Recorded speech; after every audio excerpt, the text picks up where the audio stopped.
It's another good day mga kabrody and nandito tayo sa Star Shipment, day 4 na namin dito sa Taiwan ni Love. Ito yung mga inistayan namin mga kabrody. After niyan naglakad-lakad na kami mga kabrody papunta dun sa aming meet-up place. Then bago kami maglakad-lakad, nag-decide muna kami ni Love na mag-almusal na rin.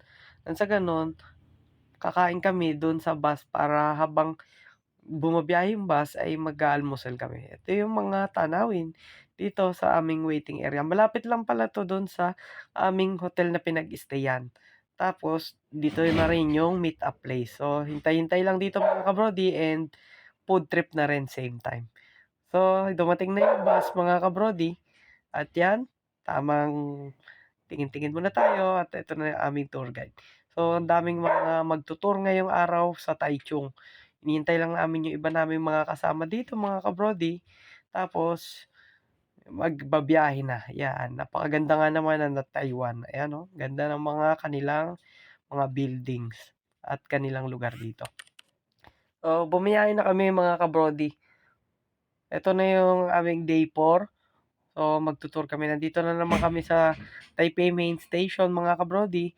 Andito namin mapi-pick up yung iba naming mga kasama and sabi nung aming tour guide is mag-break ano daw muna kami, umihi daw kami kasi mahaba daw ang biyahe.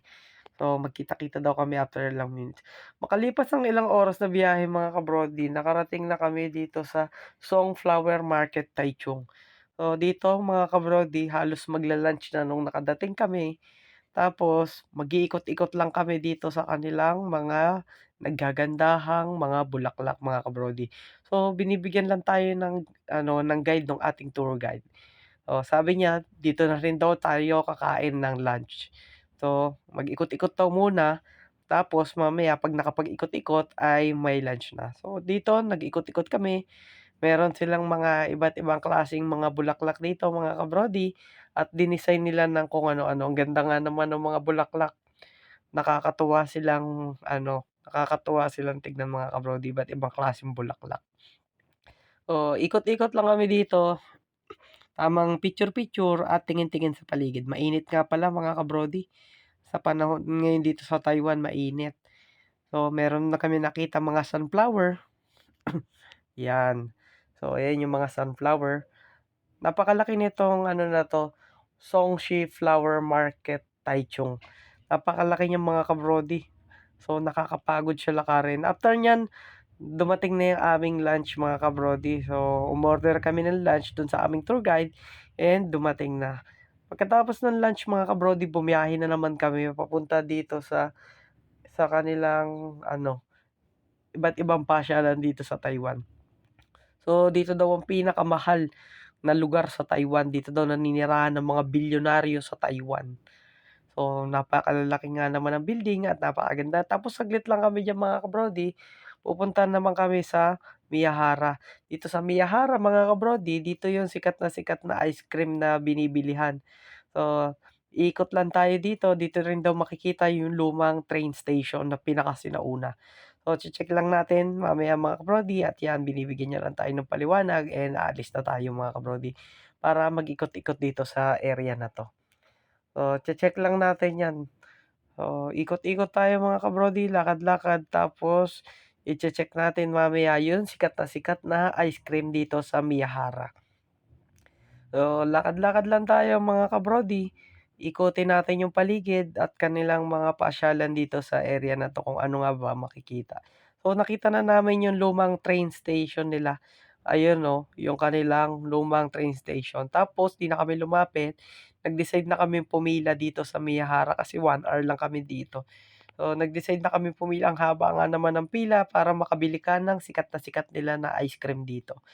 So, hintayin lang natin yung makarating tayo sa dulo at makakatikim na tayo ng kanilang pinagmamayabang na ice cream. So, sikat na ice cream 'to, ice cream talaga literal na ice cream. So, tignan nga natin ito mamaya kung ano nga bang meron sa loob nung ice cream na 'yan.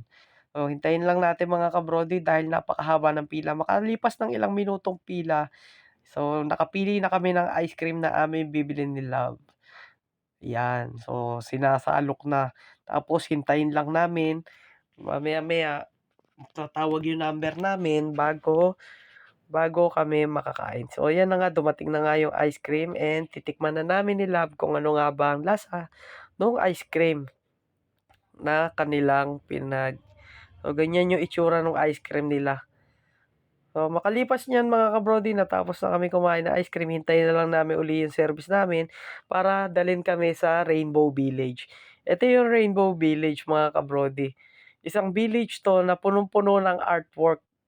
Diyan makikita mo daming artwork nung mga paligid. Maraming mga tour guide, turista na nagpapasyal dito kasi nga sikat din 'to sa Taiwan. Ito yung tinatawag nila na Rainbow Village. So, 'yan makikita mo may kumakanta-kanta pa, masayang-masaya sila. Andiyan si Iron Man na nangaharana.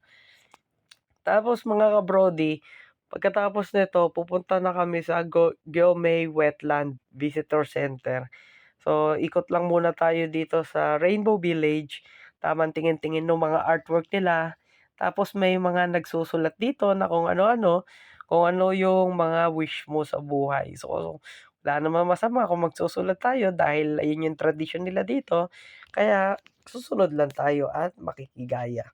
So, matapos niyan binigyan kami ng boba milk tea. Kasama 'to sa package dun sa aming tour. So, binigyan kami ng boba milk tea. Masarap siya mga ka-brody. Ito ang kauna-unahang naimbento na milk tea. Tapos pagkatapos yung mga ka-brody, dumating na kami dito sa Gyeomei Wetlands. So, dito check lang namin yung mga windmill saka yung mga dagat dito. Dito maraming mga crabs kung ano-ano. So, mamaya maglilibot-libot tayo. Ayan yung aming tour guide. So, gina-guide niya lang tayo kung saan daw tayo pupunta. So, check natin, then food trip na rin tayo dito sa Gyeomei Wetlands. So, yan mga ka-brody, nagsabi na yung tour guide namin, balik daw kami before 6 PM para hindi daw kami ma-traffic pabalik doon sa aming hotel. So, yan, ang daming mga turista mga ka-brody at yan, ng Gyeomei Wetlands. So, pinapakita niya kung ano yung mga dapat at hindi dapat gawin. So, dito sa Gyeomei Wetlands, merong mga windmill at maganda ang simoy ng hangin kasi tabing dagat nga siya mga ka-brody. At 'yan, medyo hindi na mainit dito, tamang-tama na lang kaya okey na maglakad dito mga ka-brody. So, 'yan, lakad-lakad lang tayo, tignan natin kung ano nga bang meron dito sa Gyeomei Wetlands at kung ano-anong mapapasyalan. So, ang daming mga turista dito na naglilibot-libot mga ka-brody.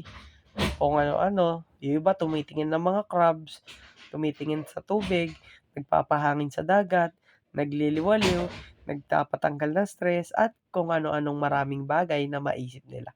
Makalipas ng ilang minuto na pag-iikot mga ka-brody, nag-decide na kami ni Love na bumalik na sa service kasi magsi-6 na rin naman. So, balik na muna kami do'n sa service at 'yan. So, kung ano-anong mga nakikita namin pabalik, maraming mga nagtitinda na pagkain na mga na Thailand food. So, tingin tayo ng mga makakain dito at may nakita kaming souvenirs dito para pampasalubong na rin. So, tingin-tingin kami ng mabibili dito ni Love. So, may mga freebies diyan, puwede mo ng kainin yang mga pre-taste na 'yan, para alam mo yung lasa. Kung masarapan ka, bumili ka, kung hindi ka masarapan, okey lang naman. So, mag-thank you ka lang sa kanila mga ka-brody. So, sawang-sawa ka diyan sa mga pre-taste diyan. Oo, may nagustuhan nga kami dito, yung kanilang lemon cake, bumili na rin kami ni Love. Then nag-decide kami magmeryenda kasi medyo nagutom kami kalalakad and makalipas na naman yung ng aming tour ay pabalik na kami sa Taipei Main Station, kung saan yung aming hotel na Star Ximending. Ayan mga ka-brody, nakadating na kami dito sa Taipei Main Station and sasakay na kami papunta dun sa aming hotel. So, one ride lang naman mula dito sa Taipei Main Station yung aming hotel na pinag-i-stayan kaya sandali lang ang biyahe. Oh, maganda yung transportation system naman nila dito, mabilis ka lang makakasakay. So, 'yan, food trip muna uli tayo pagdating dito. So, dito na nga tayo sa Star Shimending mga ka-brody, dito na magtatapos ang ating day 4. Update ko na lang kayo para sa mga panibagong vlog hanggang sa day 5. Hanggang sa muling pagkikita, paalam.